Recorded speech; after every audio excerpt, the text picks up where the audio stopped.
ඔන්න අද මම කියලා දෙනවා චොකලට් ෆින්ගර්ස් හදන විදිහ. ඉතින් ගිනි ගණන් දීලා කඩෙන් ගන්න මේ චොකලට් ෆින්ගර්ස් එක ගෙදරම හදලා බලන්න. මම මෙහෙමයි හැදුවේ. මම මෙතන බටර් ග්‍රෑම් 40ක් බෝල් එකකට දාගෙන තියෙනවා. ඒකටම පවුඩර් කරපු සීනි ග්‍රෑම් 40කුත් දාගන්නවා. දැන් ඉතින් මේක හොඳට කලවම් කරගන්න ඕන. සීනි සහ බටර් ටික හොඳට මිශ්‍ර වෙනකම්. මෙන්න මේ ගානට මේක මිශ්‍ර වුණාම මම මේකට දාගන්නවා බිත්තර එක කහමදයක්. සුදු මදේ දාගන්න එපා. කහමදේ විතරක් දාගන්න. ඒකත් දාලා හොඳට මේ ටික කලවම් කරගන්නවා. මෙන්න මේ වගේ. ඊට පස්සේ අපි මේකට කේක් පිටි ග්‍රෑම් 150ක් දාගන්නවා. කේක් පිටිම දාගන්න ඕන. මේකේ හරිම රස ගන්න නම්. ඉතින් මම ඔයාලාට ගෙදරම කේක් පිටි හදන විදිහත් කියලා දීලා තියෙනවා. දැන් ඉතින් මේ ටික ඔක්කොම හොඳට කලවම් කරගන්න. දැන් මම හැන්ද අයින් කරලා මේක අතින්ම ඩෝ එකක් එනකම් අනා ගන්නවා. අත තද කරලා හොඳට අනා ගන්න. වතුර කිරි මුකුත්ම දාන්න යන්න එපා. හොඳට මේක අනාගත්තම මෙන්න මේ වගේ ඩෝ එකක් එනවා.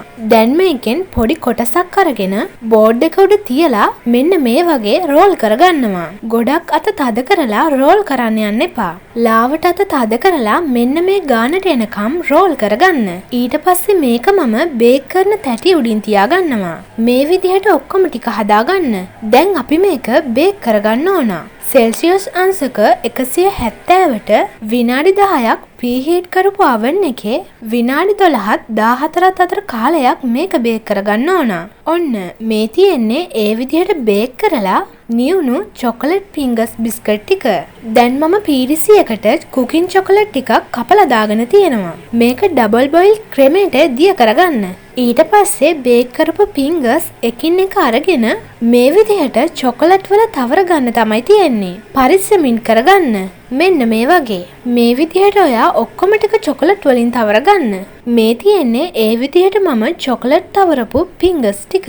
දැන් අපි මේක විනාඩි 10ක් ශීතකරණයේ යට කෑල්ලේ දාලා තියාගන්න ඕන. ඔන්න මේ තියෙන්නේ විනාඩි 10කට පස්සේ. ඔන්න එහෙනම් දැන් අපි ගෙදරදිම චොකලට් ෆින්ගර්ස් හදලා ඉවරයි. ෂා මේ බලන්නකෝ තියෙන ලස්සන.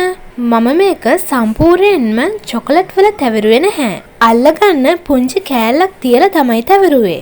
ඇත්තටම මේක කඩේ තියෙන චොකලට් ෆින්ගර්ස් වලට වඩා මාරම රසයි. මේ බලන්නකෝ කැඩුවාම මැද තියෙන්නේ මෙන්න මේ වගේ. එහෙනම් ඔයාලත් හදලා බලන්න. මම ගිහින් එන්නම්.